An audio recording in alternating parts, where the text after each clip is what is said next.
طرح وجود میں روح نہ ہو تو وجود بیکار ہے، اسی طرح ایمان ہو اور اللہ پہ یقین نہ ہو تو اس بندے کا ایمان بیکار ہے۔ یقین میرے بھائیوں انسان کو وہ بلندیاں عطا کرتا ہے، اور یقین سے مومن کے اندر وہ طاقت اور پختگی آتی ہے کہ جو یقین کے بغیر انسان سوچ ہی سکتا ہے لیکن ان مرحلوں کو پا نہیں سکتا ہے۔ شریعت کے تمام من جملہ معاملات، آپ نماز دیکھیے، پروردگار کی بارگاہ میں ہاتھ اٹھا کے دعا کر رہے ہیں، اس عمل کو دیکھ لیجیے۔ یا گناہ ہونے کے بعد بندہ اللہ سے استغفار کرتا ہے، اس عمل کو دیکھ لیجیے۔ وہ آپ کا استغفار ہو، وہ میری اور آپ کی نماز ہو، وہ بارگاہ رب العالمین میں ہمارا ہاتھ پھیلا کے آہ و زاریاں کرنا اور گڑ گڑانا ہو، اگر ان میں یقین کی دولت نہیں، میرے بھائیوں یہ سارے عمل انسان کے بیکار چلے جاتے ہیں۔ لیکن اگر یقین ہو تو پھر ان اعمال میں طاقت کتنی ہوتی ہے۔ امام الانبیاء جناب محمد رسول اللہ صلی اللہ علیہ وسلم نے ارشاد فرمایا، جب کوئی بندہ گناہ ہو جانے کے بعد اللہ رب العالمین پہ پختہ یقین رکھتے ہوئے اللہ سے گناہوں کی بخشش کو طلب کرتا ہے، استغفار کرتا ہے، اللہ فرشتوں کو مخاطب کر کے کہتے ہیں، میرے فرشتوں دیکھو میرے بندے کو، ان عبدی یعلم ان لہ ربا یغفر الذنوب، یہ میرا بندہ اس بات پہ یقین رکھتا ہے کہ اس کا ایک رب ہے جو گناہوں کو معاف کرنے پہ قادر ہے۔ میں فرشتوں تم کو گواہ بنا کے کہتا ہوں، اس بندے کے یقین کی بدولت میں اپنے بندے کو معاف فرماتا ہوں۔ تو یقین اگر ہے تو بھائیوں ہمارے استغفار کے اندر بھی طاقت ہے، یقین ہے ہماری دعاؤں کے اندر بھی طاقت ہے، یقین نہیں تو امام الانبیاء صلی اللہ علیہ وسلم نے فرمایا، ان اللہ لا یقبل عن قلب غافل لاہن، جس دل کے اندر توجہ ہی کوئی نہیں، جس پہ یقین ہی کوئی نہیں، ہاتھ اٹھے ہیں دعا کے لیے لیکن توجہ نہیں ہو رہے، یقین پورا اللہ پہ قائم نہیں، اللہ ایسے بندے کی دعاؤں کو قبول نہیں کرتا۔ تو میرے محترم بھائیوں، یقین اصل میں انسان کو وہ طاقت، وہ قوت اور وہ پختگی عطا کرتا ہے کہ یقین کی بدولت انسان وہ کارنامے کر جاتا ہے جو کبھی انسان کی سوچ میں بھی نہیں ہوتے۔ ہم نے کتابوں میں پڑھا تھا، علماء کرام سے سنا تھا، اور ہم نے تاریخ کی داستانوں کو مشائخ، مفتیان، شیخ الحدیث اور تاریخ سے سنا تھا کہ کبھی وقت تھا صحابہ کرام رضوان اللہ علیہم اجمعین نے دنیا کی سپر طاقتوں کو توڑا تھا، لیکن میرے بھائیوں اگر وہ مرحلے بھی طے ہوئے صرف یقین کی بدولت طے ہوئے، آپ تاریخ اٹھا کے دیکھیے، جب حضرت عمر کے دور میں مسلمان ایران کے ساتھ لڑ رہے تھے، امام ابن کثیر رحمۃ اللہ علیہ نے اس واقعے کو اپنی البدایہ والنہایہ کے اندر درج کیا ہے، اور وہ فرماتے ہیں مسلمان جب علاقوں پہ علاقے فتح کرتے آگے بڑھتے گئے، دریائے دجلہ کے اوپر جو پل تھا ایرانیوں نے توڑ دیا تاکہ مسلمان دریا کو پار کر کے ہمارے علاقوں میں داخل نہ ہو سکیں، اپنی طرف سے انہوں نے رستہ ختم کر دیا۔ حضرت ابو موسیٰ اشعری رضی اللہ تعالیٰ عنہ یہ مسلمانوں کے لشکر کے امیر تھے، 18,000 کا لشکر پاس ہے، اور مقابلے پہ ایرانیوں کی تعداد 2 لاکھ ہے، ادھر 2 لاکھ اور یہاں 18,000، دریا کا پل توڑ دیا، رستہ کوئی نہیں۔ ابو موسیٰ اشعری رضی اللہ تعالیٰ عنہ اب یہ مشاورت کر رہے ہیں کہ کیا کریں اور کیا نہ کریں۔ حضرت سعد بن ابی وقاص رضی اللہ تعالیٰ عنہ آگے بڑھے اور آپ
ہے یقین کا امتحان۔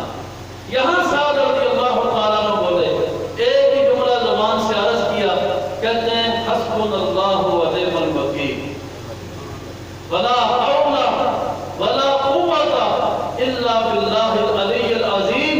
ہمیں ہمارا رب کافی ہے، بہترین کارساز ہے، اس کے علاوہ کسی نقصان سے بچنے کی اور کسی نیکی سے فائدہ اٹھانے کی ہم میں طاقت بالکل نہیں۔ فرماتے یہ کلمات پڑھو، دریا کے پانی پہ گھوڑے پڑا دو، میں سعد بن ابی وقاص تم 600 بندوں کو ضمانت دیتا ہوں، اللہ کسی بندے کا نقصان نہیں ہونے دیں گے، اگر نقصان ہوا تو میں سعد اس کا ذمہ دار ہوں گا۔ اٹھائیے میرے بھائیوں ابن کثیر کی تاریخ، سعد نے یہ لفظ کہے، یقین اللہ پہ اتنا تھا کہ 600 بندوں نے دریا پہ گھوڑے دوڑا دیے۔ ادھر ایرانی 2 لاکھ فوج کھڑی ہے، اور ابن کثیر لکھتے ہیں کہ ایرانی فوجی ایک دوسرے کو ہلا ہلا کے پوچھتے ہیں کہ مجھے کچھ نظر آ رہا ہے کہ تمہیں بھی نظر آ رہا ہے کہ پانی کے اوپر گھوڑے دوڑ رہے ہیں۔ وہ سارے تصدیق کرتے نہیں، حقیقت ہے، کوئی فوج پانی پہ گھوڑے دوڑا کے آ رہی ہے۔ آنکھیں مل مل کے دیکھتے ہیں، جس 600 بندے نے حسبنا اللہ و نعم الوکیل کا نعرہ یقین سے لگایا، اللہ رب العالمین نے اس یقین کی لاج یہ رکھی۔ ایرانی آنکھیں ملتے ہیں اور بار بار دیکھتے ہیں اور زبان سے کہتے ہیں دیو آمدن دیو آمدن، اور لوگوں باغ نکلو، یہ انسانوں کی نہیں جنات کی فوج آ رہی ہے۔ اور اللہ نے تاریخ میں وہ منظر دکھایا، 600 بندوں کے ہاتھوں 2 لاکھ فوج شکست کھا کے بعد دریا کے دوسرے کنارے پہنچے۔ سعد رضی اللہ عنہ سب ساتھیوں کو خطاب کر کے کہتے ہیں بتاؤ کسی کا کوئی نقصان ہوا ہو۔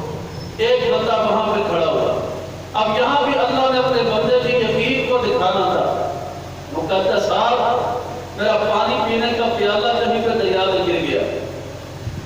سعد رضی اللہ عنہ دریا کے پانی سے وضو کرتے، 2 رکعتیں پڑھتے ہیں اور اللہ رب العالمین کی بارگاہ میں التجا کرتے ہیں، اللہ تیرے نام کے بھروسہ کر کے میں نے ان کو ضمانت دی تھی کسی کا نقصان نہیں ہوگا، اللہ اس ہمارے بھائی کا پانی کا پیالہ گر گیا کہیں پہ، اللہ ہمیں واپس چاہیے، ہمیں لٹا۔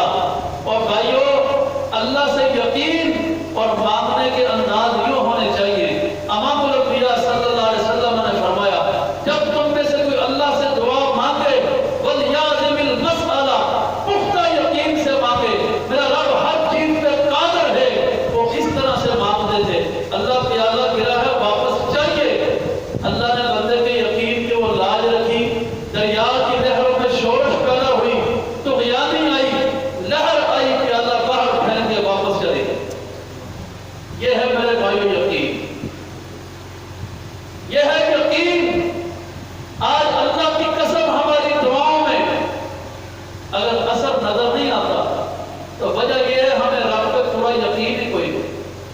اور بھائیو پہلے یقین قائم کرو، اللہ وہ ذات ہے۔ امام الانبیاء صلی اللہ علیہ وسلم نے ارشاد فرمایا، سیدنا ابو ذر غفاری رضی اللہ تعالیٰ عنہ حدیث کو بیان کرتے ہیں، صحیح مسلم میں حدیث ہے، نبی علیہ السلام نے فرمایا کہ اللہ فرماتے ہیں، جس حدیث میں میرے اور آپ کے نبی کا انداز یہ ہو کہ اللہ فرماتے ہیں، وہ حدیث قدسی ہوتی ہے۔ تو نبی علیہ السلام نے فرمایا کہ اللہ فرماتے ہیں، اے بنو آدم لو ان اولکم و آخرکم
اللہ سے جب دعائیں کرتے تھے تو یہی دعائیں کرتے تھے، اللہم اقسم لنا من خشیتک ما یحول بیننا و بین معاصیک،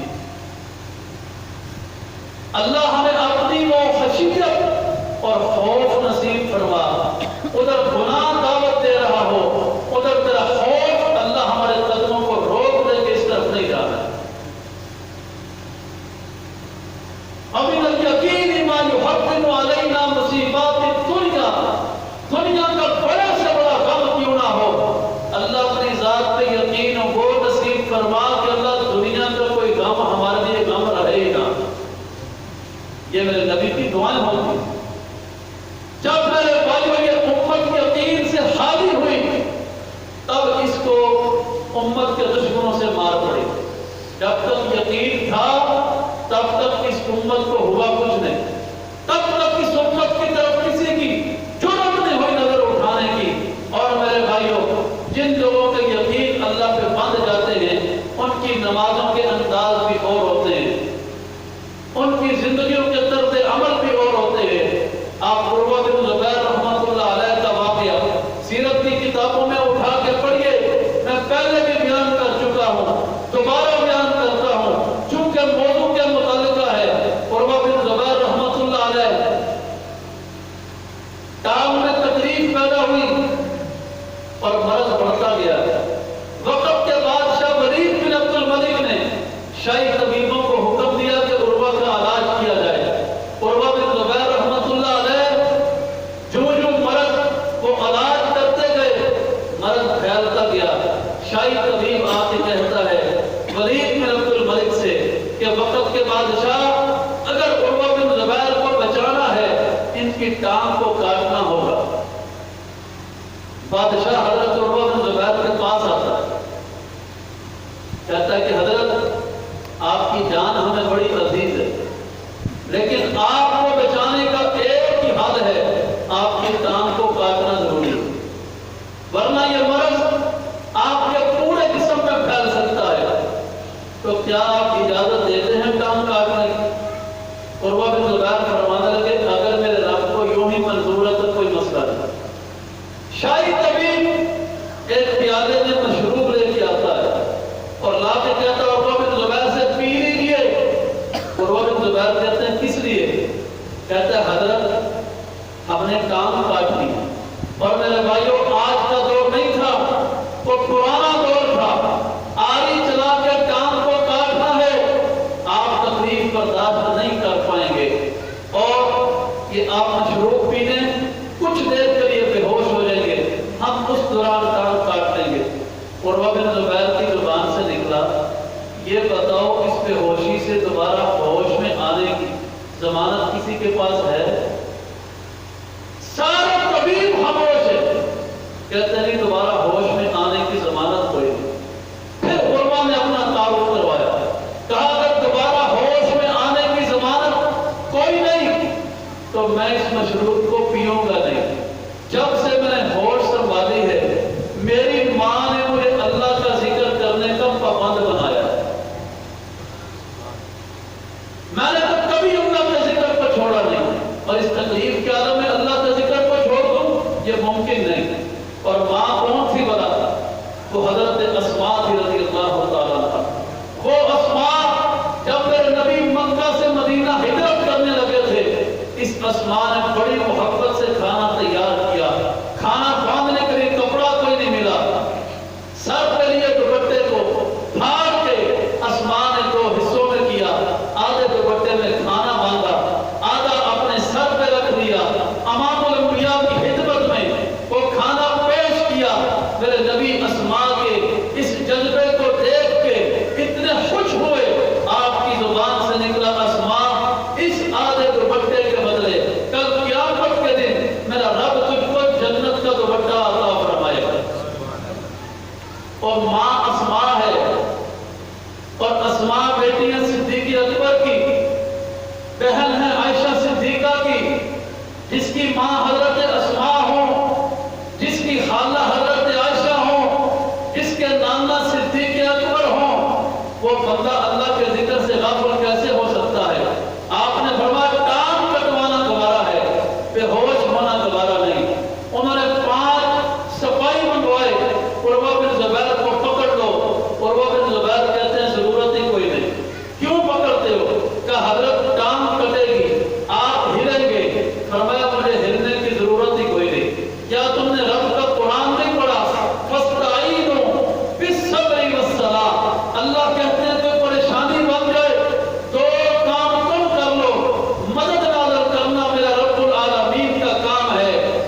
جب میں نماز شروع کروں تو میں ٹانگ کاٹ دینا، میرا رب ضرور مجھے صبر عطا فرما دے.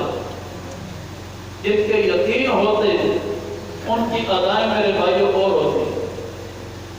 آج کی طرح کے نمازی نہیں کہ پنکھا بند ہو تو ساری توجہ رب سے ادھر ادھر ہو جائے. آج کی طرح کے نہیں، ذرا لائٹ چلی جائے تو نماز کا خیال ہی ختم ہو جائے. ان کے یقین اللہ پہ ہوتے. اور اٹھاؤ میرے بھائیوں سیرت کی کتابیں، بلا مبالغہ لکھا ہے عروہ بن زبیر کی ٹانگ کو دوران نماز میرے بھائیوں کاٹا گیا.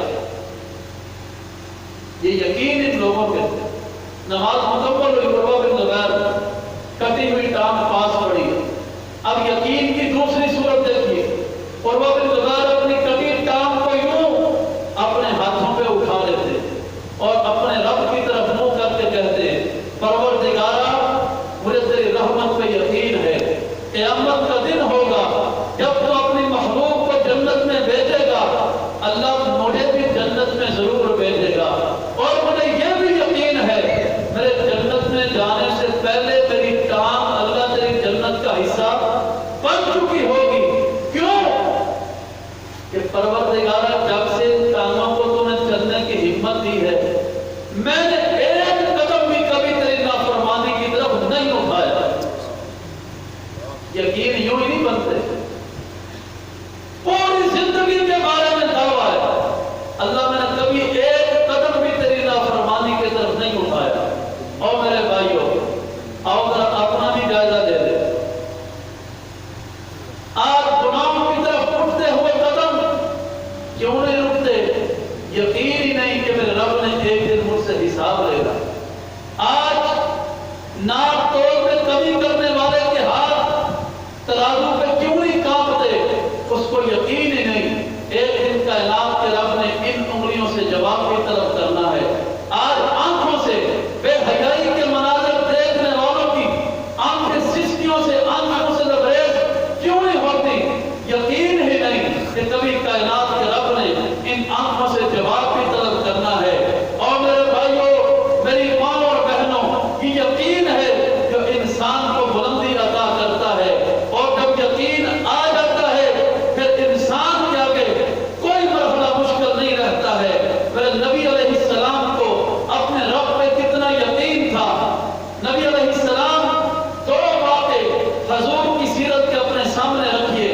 آپ مکہ سے نکلے مدینہ ہجرت کرنے کے لیے، چھپتے چھپاتے پیچھے مکے والے اعلان کر رہے ہیں جو بھی محمد صلی اللہ علیہ وسلم کو پکڑ کے لائے گا 100 اونٹ انعام دیے جائیں گے. اور حدیث کی کتابوں میں درج ہے پورے مکے میں سے سوائے سراقہ بن مالک بن جوشم کے اللہ کے رسول کے پیچھے اور کوئی پہنچ نہیں سکا. سراقہ صرف حضور کے قریب گئے. ابو بکر صدیق رضی اللہ تعالیٰ نے پیچھے مڑ کے دیکھا تو آپ فرماتے ہیں ادرکنا یا رسول اللہ صلی اللہ علیہ وسلم. اللہ کے رسول اب ہم پکڑے گئے، اب ہم پکڑے گئے. تو میرے نبی علیہ السلام نے زبان سے کیا ارشاد فرمایا؟ لا تحزن ان اللہ معنا. یہ یقین کی دولت تھی. فرمایا کہ ابو بکر گھبراتا کیوں ہے؟ اللہ ہمارے ساتھ ہے. ادھر میرے نبی علیہ السلام کی زبان سے یہ لفظ نکلنے کی دیر تھی کہ میرے بھائیوں سراقہ کا گھوڑا زمین میں دھنسا، گھٹنوں تک سراقہ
کوئی سوچ سکتا ہے جو بندہ ایک اپنے امتی کے ساتھ، اپنے ایک صحابی کے ساتھ چھپتا ہوا مکے سے رستے بدل بدل کے مدینے جا رہا ہو؟ وہ بندہ اس وقت کی دنیا کی سب سے بڑی طاقت، ایران کے بادشاہ کو کسرا کہتے تھے، وہ بندہ کسرا کی کنگنوں کی باتیں کر رہا ہے، سراقہ کی آنکھیں کھلی کی کھلی رہ گئی، لیکن وقت وہ بھی آیا، میرے نبی کو مکے پر فتح ملی، وقت وہ بھی آیا، حضور